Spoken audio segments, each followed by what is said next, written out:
Hey guys, my name is Ryan. And my name is Miska. And welcome to Overwatch Central. So recently we've been thinking a lot about the upcoming Season 4, and if there's any major issues in Overwatch that the development team keep meaning to address that they haven't yet, and just basically haven't got round to talking about it. And one of those things is the 2 capture point maps. But both of the most recent posts from Jeff Kaplan himself about the topic fail to mention overtime and stalling at all. Whilst just having the Blizz team take a look at the 2 capture point maps, also known as Assault, would mean that they have a chance to discover the issues around it, and no doubt they're probably doing this at the moment. We wanted to make this video to talk about this dreaded overtime, the stalling that happens on the end of maps, and we might bring up other problems with the fundamentals of ranked, but for this video we'll be focusing on overtime, the problems around it, and also suggest some changes for it. So overtime is a mechanic that is present in many games. It exists to allow for a last and final chance, and to create a little bit more tension and exciting moments towards an end of a match. However, it can swing games heavily in unexpected and potentially unintentional ways.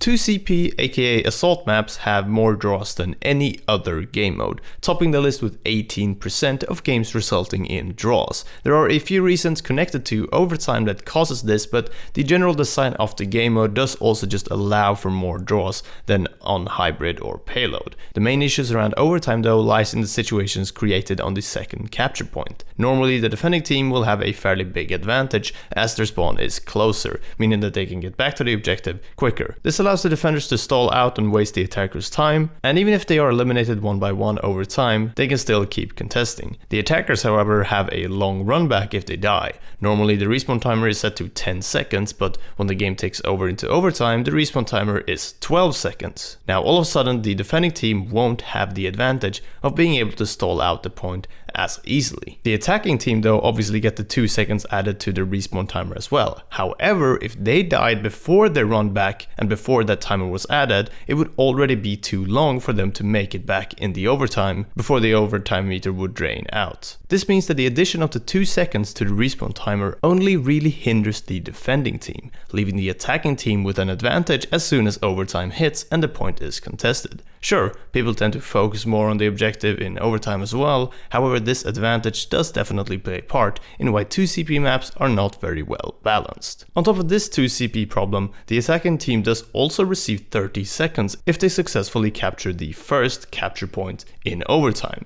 As they've already run out of time, rewarding a team with additional time is a bit questionable. In those 30 seconds, the attacking team could also make it to the last objective to try and capture that point. As only 30 seconds are added, overtime will hit sooner than normally, giving the attacking team that advantage yet again. If you didn't already know about all of this, you probably understand the main issue behind overtime by now.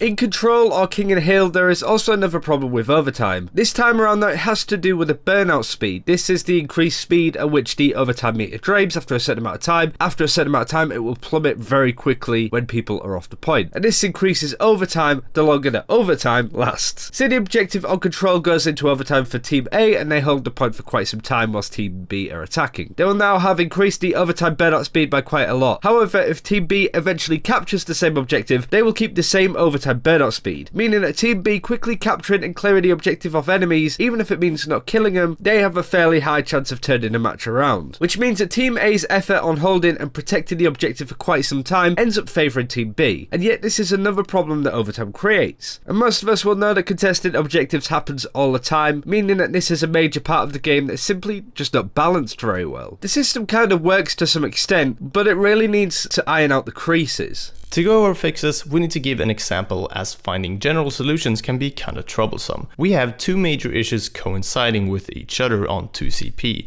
that being overtime and defense staggering. So allow me to present the following example. Team A takes point A and takes point B within 5 minutes left on the clock. They absolutely storm through. Team B uses all their allocated time to capture point A and also point B with, we'll say, 2 minutes of overtime, used 8 total. This is a lot of overtime but also not completely unreasonable to have happen. Team A needs to attack and capture point A to win. Team A then need to attack and capture point A to win the game, and if they don't, it's a draw. So how is it that a better team in this situation is having to play out for a win like this? You're basically allowing the team that took longer time and went into overtime for quite a long time to have a second chance to just draw out the game, whilst the team that actually completed the map a lot faster will run a risk of not actually being rewarded with a win. Also, the second team got 2 minutes of extra overtime, so another Another fix here could be that the overtime that is given to Team A would be counted into the time bank. However, then the problem is that if the attacking team then go into 4 minutes of overtime at the end, what happens with that extra time? Should there be a hard cap on the amount of overtime you can get? 1 minute only and then the timer goes down regardless of whether you're contesting or not? Well, no, that just doesn't seem like a fair and legitimate option and doesn't seem very intuitive either. But that's the problem. All of these potential fixes cause more issues and other balance problems that don't really change how grindy and horrible overtime on 2 CP maps can feel. Another thing we could do is to make overtime much more unforgiving. A good example might be that after a minute's worth of overtime, it plummets down no matter who's contested. But again, that just doesn't seem fair. It's a situation and scenario based thing. Of course, a major thing about this as well is stalling. On Anubis, Volskaya, Hanamura, and also Eichenwald, the ends of maps tend to be a big problem. Now, this doesn't necessarily happen a lot of the time in Kings Row, Dorado, Numbani, or it's fairly infrequent at least. Hollywood had a big problem with this in the closed beta where people could jump out of the point very quickly,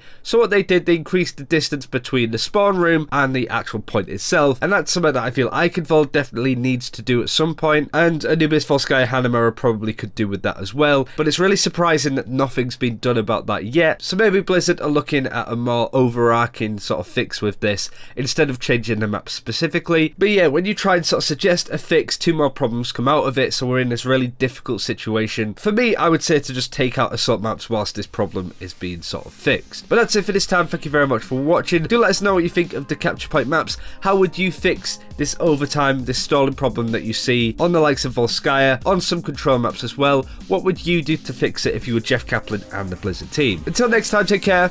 We'll see you then.